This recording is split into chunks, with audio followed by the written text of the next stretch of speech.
Pio Waka Tutuputu, Leventus Peso, দিছে হাসনাত আব্দুল্লাহ লেভেনচুস। সেনাপ্রধানের দিক থেকে মূল ভেটোটা ছিল যে ডক্টর মোহাম্মদ ইউনুস কেন, why not any other person. Doctor Mohammad ইউনুসের নামে মামলা আছে, তিনি একজন কনভিক্টেড পার্সন। একজন কনভিক্টেড পার্সন আসলে কিভাবে একটা দেশের প্রধান উপদেষ্টা হতে পারে? আওয়ামী লীগ একটা লোককে একেবারেই দেখতে পাচ্ছে না, এবং বাংলাদেশে তো আলটিমেটলি 30-40% পিপল আওয়ামী লীগকে সাপোর্ট করে। এই 30-40% পিপলের মতামতের বিরুদ্ধে গিয়ে একটা লোককে প্রধান উপদেষ্টা করা উচিত? সেনাপ্রধান লাস্ট আমাদেরকে বলেছিল যে আমি বুকে পাথর চাপা দিয়ে এই সিদ্ধান্তটা মেনে নিচ্ছি। তিতা লাগিছে আমারে যারা বলতেন আমি আর্মি চিফের পিছের লাইগা দেশের ক্ষতি করতেছি, তারা কোন গর্তের মাল এবার বুঝলেন তো। ওয়াকার 5ই আগস্ট থেকে বিপ্লবকে ব্যর্থ করার মিশন নিছে। ওয়াকারের মিশন না, মিশন কার সেটা আমরা দেখিচ্ছি। ওয়াকার 5ই আগস্ট থেকে ভারতের প্রেসক্রিপশনে চলিচ্ছে, যা যা করছে সব ইন্ডিয়ার প্রেসক্রিপশন। বিক্রম মিশ্র আসছে বাংলাদেশে ওয়াকারের সাথে ঘুটু করতে। ওয়াকার হাসিনার বোনজামাই, হাসিনার পরিবারের একমাত্র সদস্য যে বাংলাদেশে আছে। ওয়াকার কোন প্রোটোকলে বিক্রম মিশ্রের সাথে দেখা করে? বাংলাদেশের সার্বভৌমত্ব কোন রাষ্ট্রের কাছ থেকে সংকটে পড়তে পারে? ইন্ডিয়া তো।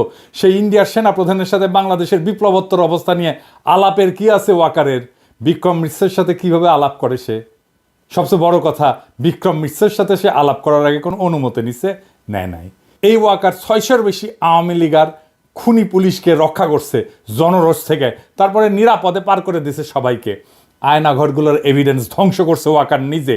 প্রফেসর ইউনূসকে আয়নাঘরে ভিজিট করতে বাধা দিছে ওয়াকার নিজে, তারপরে আঙ্গুল উঁচায় হুমকি দিছে। কেউ না, আমি একা রুখে দাঁড়াইছি ওয়াকারকে। আমার বিরুদ্ধে চলে গেছে সবাই, আমার বিরুদ্ধে কি ভয়ঙ্কর ক্যাম্পেইন চালাইছে এই ওয়াকার আর তার সাঙ্গপাঙ্গরা। আমি কারো নাম বললাম না, আপনারা চেনেন সবাইকে। ওয়াকারের আসল মিশন তাহলে আসলে কি? আমরা ক্ষুদ্রকালে ক্লাস 1-এ মনে হয় একটা গল্প পড়তাম, গনি মিয়ার গল্প। আমার বয়সী সবাই জানেন। গল্পটার শুরুটা এরকম ছিল, গনি মিয়া একজন গরিব চাষি, তার নিজের জমি নাই, সে অন্যের জমি চাষ করে, এরকম আর কি। ওয়াকারের নিজস্ব মিশন নাই। ওয়াকার মিয়া একজন গরিব চাষি, তার নিজের মিশন নাই, অন্যের মিশন নিয়ে কাজ করে। চাঁদের যেমন নিজের আলো নাই, সূর্যের আলো প্রতিফলিত হয় চাঁদের পিঠে পড়ে, ঠিক একইভাবে ওয়াকার আসলে ইন্ডিয়ার মিশন পালন করে। ইনফ্যাক্ট আর্মির জেনারেলরা বেশিরভাগই ইন্ডিয়ান লেসপেন্সার। এদের মেরুদণ্ড বেচা দিছে মোদির কাছে, আর বিসি দিছে কার কাছে জানি না। এদিক সেদিক করলে বিসি ধরে চাপ মারে। এই ইন্ডিয়ান মিশন কি? ইন্ডিয়ান মিশন একটাই, আওয়ামী লীগকে ফিরায় আনা, আবার বাংলাদেশে তাদের রাজনীতি করতে দেওয়া। বিএনপিকে প্রতিশ্রুতি দিচ্ছে ওয়াকার আর ইন্ডিয়া সামনে নির্বাচনে বিএনপি সরকার গঠন করবে।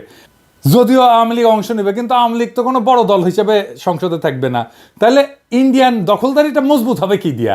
সেটার আবার আর একটা তরিকা আছে। ইন্ডিয়া কখনোই বাংলাদেশে তার দখলদারি মজবুত করতে পারবে না যদি না সমাজে, রাজনীতিতে ইন্ডিয়ান ন্যারেটিভগুলো বজায় না থাকে। কি কি সেই ন্যারেটিভ? মুক্তিযুদ্ধ, ধর্মনিরপেক্ষতা আর অসাম্প্রদায়িকতার পক্ষে বলতে হবে। জামাতকে বাংলাদেশের শত্রু বলতে হবে, ধর্মীয় উগ্রবাদের বিরুদ্ধে বলতে হবে। ঠিক এই কাজই করতেছে বিএনপি। দেখেন, সে অসাম্প্রদায়িকতার কথা বলতেছে, ধর্মীয় উগ্রবাদের কথা বলতেছে, ধর্মনিরপেক্ষতার কথা বলতেছে, মুক্তিযুদ্ধের কথা বলতেছে, চেতনার কথা বলতেছে, 72-এর সংবিধানের কথা বলতেছে। তার মানে আওয়ামী লীগ যা কিছু বলতো তার সব কিছু এখন বিএনপি বলতেছে। বিএনপি হয়ে উঠছে নতুন আওয়ামী লীগ। ইন্ডিয়া বিএনপিকে সেট করলো সরকারি দল হিসেবে। এখন তো বিরোধী দল লাগবে। এটা ইন্ডিয়া বিরোধী দলও ঠিক করে দিতে চায় বাংলাদেশে। আওয়ামী লীগের জন্য জাতীয় পার্টি ঠিক করে দিয়েছিল বিরোধী দল হিসেবে। জাতীয় পার্টির নেতা হারামজাদা জিএম কাদের নির্বাচনের আগে ইন্ডিয়া যাইতো আর পানি পড়া নিয়ে আসতো এইভাবে। আবার বলতো ভারতের সাথে কি আলাপ হয়েছে তা কওয়া যাবে না। হারামজাদা, ওরে বাইরে রাখছেন কেন? হারামজাদাকে এক্ষুনি গ্রেপ্তার করেন। কি জন্য গ্রেপ্তার করবেন সেটা পরে দেখা যাবে, আগে গ্রেপ্তার করেন। দেখেন, ও তো মাখন খাইছে। মাখন খাইছে না? ও মাখনের জিনিসগুলো বের করা যাবে, কি কি মাখন খাইছে। ওই টাকা খাইছে, বাংলাদেশের টাকা খাইছে, ওইগুলো বের করা যাবে। ওকে আগে ঢুকান ভিতরে। বিএনপির বিরোধী দল হিসেবে ইন্ডিয়া আওয়ামী লীগকে চায়, একটা বিশুদ্ধ আওয়ামী লীগকে চায়, একটা ভালো আওয়ামী লীগকে চায়।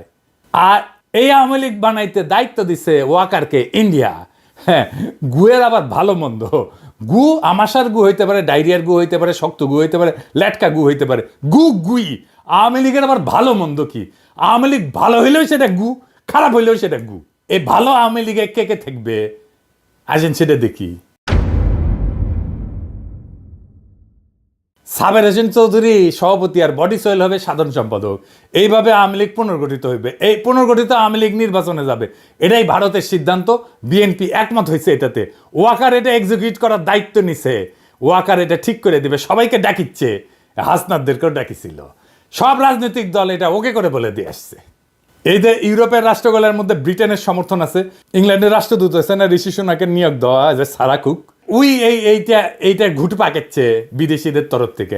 এই কারণে সাবের হোসেন চৌধুরীকে জেলে রাখা যায় নাই, এবং সেই জন্যই মাঝে মাঝে সাদা চামড়াগুলো আইসে মাঝে মাঝে ঘুটু করার চেষ্টা করে, বিভিন্ন জায়গায় ঢোকার চেষ্টা করে। নির্বাচন কমিশনও নাকি এরা ঢুকিছে, ওরা নাকি আবার ইলেকশন আবার মনিটর করবি, ইলেকশন মনিটর ঢুকুর দিব একেবারে পিছন দিয়া।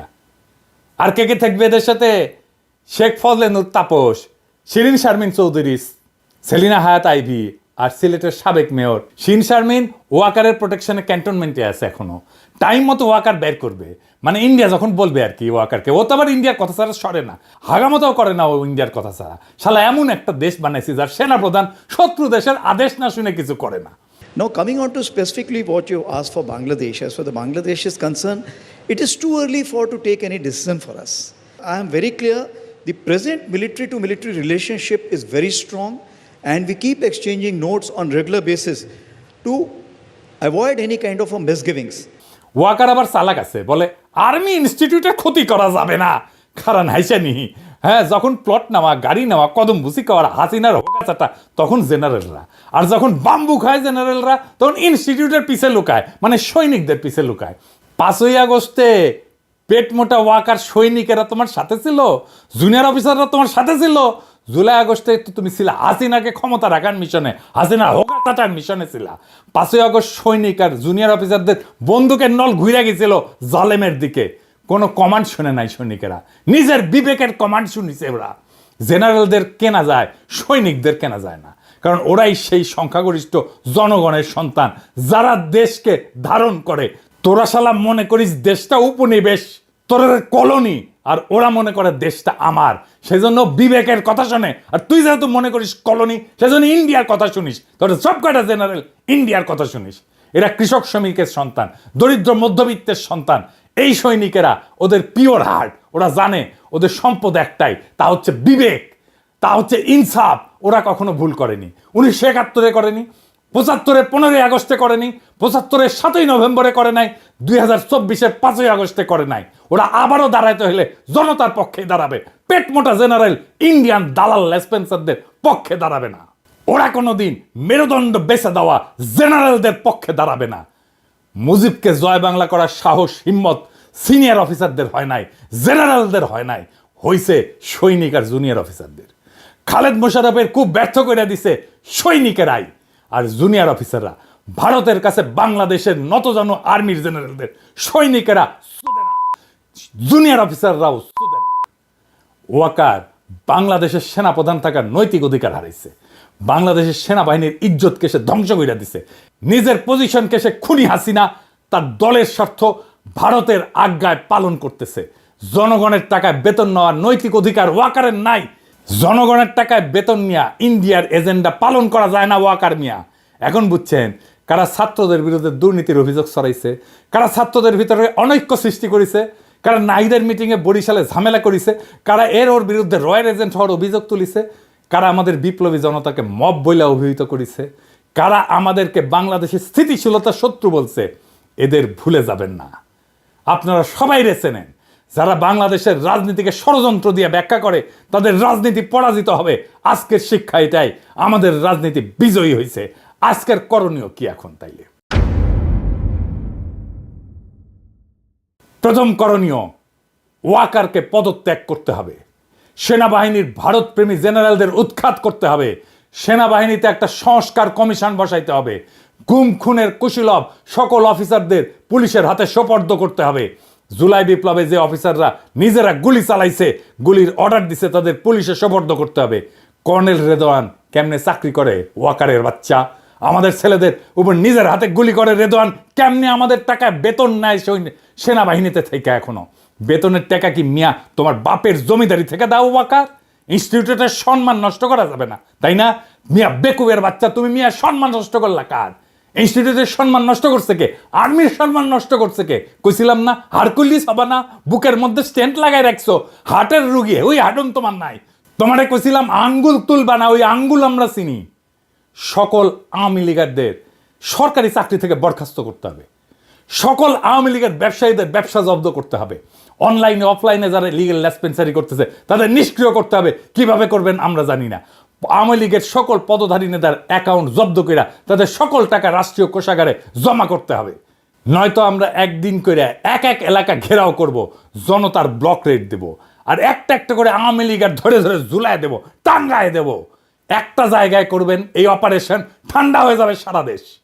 বাংলাদেশে আওয়ামী লীগ বা ভারতীয় আধিপত্যবাদ ফিরবে না, ফিরতে দেওয়া হবে না। যতই তার পিছনে ইন্ডিয়া থাকুক, ইন্ডিয়ার লেসপেন্সার ওয়াকার থাকুক, জেনারেলরা থাকুক, সিভিল মিলিটারি ব্যুরোক্রেসি থাকুক, প্রথম আলো থাকুক, ডেইলি স্টার থাকুক, বামেরা থাকুক, আর বিএনপি থাকুক, এমনকি প্রফেসর ইউনূস থাকুক, আওয়ামী লীগকে রাজনীতি করতে দেওয়া হবে না। আওয়ামী লীগকে নির্বাচন করতে দেওয়া হবে না। বাংলাদেশের দরকার হইলে আর একটা জুলাই হবে, দরকার হইলে আবারও রক্ত দেব, আবার লড়াই হবে, দরকার হইলে নতুন বিপ্লবী সরকার আবার গঠিত হবে। এই চূড়ান্ত লড়াইয়ের আহ্বান জানায় গেলাম। সিপাহী জনতার দরকার হইলে আবার মাঠে নামবে। তোর কি কথা শুনবো আমি? স্যার, আমার রাস্তা স্যার। না না চাচা যান, আপনি যতক্ষণ আমার মনের কথা না শুনবেন আমি আপনার পথ ছাড়ব। ওই, তোর কি কথা শুনবো আমি? হ্যাঁ, আমি তোর কোনো কথা শুনতে চাই না, আমার রাস্তা স্যার। আর এই যে তুই আমার মেয়ের পিছনে ঘুরঘুর করস কেন? আমার মেয়ের প্রতিদিন ডিস্টার্ব করস কেন? তোর এত বড় সাহস? হ্যাঁ, আর এই যে এগুলো কি পরছস? সিরা ফাটা প্যান্ট কি পরছস? হ্যাঁ, এই তোর বাপ কি ফকির নিয়ে গেছে? তোর বাপের কি টাকা পয়সা নাই? সব শেষ হয়ে গেছে? হ্যাঁ, মডার্ন সাজছস, মাইকেল জ্যাকসন? হ্যাঁ, আরে আরে চাচা যান, আপনি এগুলান কি কইতেছেন? আপনি গ্রামের মানুষ, আপনার চিন্তা ভাবনাও দেখি এখন গ্রামের মতোই আছে। চাচা যান, এই যে সেরা ফাটা প্যান্ট দেখতেছেন না, এইগুলা পরে নায়কেরা, নায়কেরা এই সেরা প্যান্ট পরে স্টাইল মারে। চাচা যান, আমার বাপের টাকা নাই কে কইলো? আমার বাপের তো অনেক টাকা। আমি এই যে টাকা দিয়ে এই প্যান্টটা কিনছি, এই টাকা দিয়ে আমি 5টা প্যান্ট কিনতে পারি, কিন্তু আমি এই প্যান্টটা কিনছি স্টাইল মারার জন্য। আপনার মাইয়ার সামনে আমি বিভিন্ন ফ্যাশন কইরা দেখিনি ওর মনটা পাওয়া যায়। আর মনটা পাইলেই তো আর আমি বিয়ে করতে পারবো। আস্তাগফিরুল্লাহ, নাউযুবিল্লাহ। ইয়া আল্লাহ, কিয়ামতের আর বেশি দেরি নাই। এইসব যুবক ছেলেরা এখনই তো আল্লাহর ইবাদত করব, এখনই তো আল্লাহর ইবাদত করার সময়। ওইগুলা বাদ দিয়ে কি ফ্যাশন করে? ওই দেখ, মরবি না? হ্যাঁ, একটু আল্লাহরে ডাক, 5 ওয়াক্ত নামাজ পড়, একটু আল্লাহর প্রতি একটু বয়ান। চাচা যান, আপনি এত খেপতাছেন কি লাগা? আপনার মাইয়ারে আমারে বিয়ে দিয়ে দেন, তাইলে তো আপনি আমার শ্বশুর হয়ে যাবেন। আমি আপনার কথা দিতেছি, আমি ভালো হয়ে যাবো। হারামজাদা হবু শ্বশুর। হ্যাঁ, আজকে তোরে আমি এরকম একটা শিক্ষা দেবো, দুনিয়ার মধ্যে আর কেউ কিন্তু এরকম আর করবো না। হারামজাদা, হারামজাদা। চাচা যান, আপনি আমার হবু শ্বশুর হয়ে আমার মারতেছে। আমার শ্বশুর ব্রেক মারে, ব্রেক মারে। এই পলাশকে, পলাশকে, পলায় যাবি কই? আজকেই তোর বাপের কাছে আমি নালিশ করুম। তোর বাপ যদি তোরা শাসন না করে, তোরে কেমন শাসন করতে হয় এইটা আমি ভালো করে জানি। হারামজাদা। হ্যাঁ,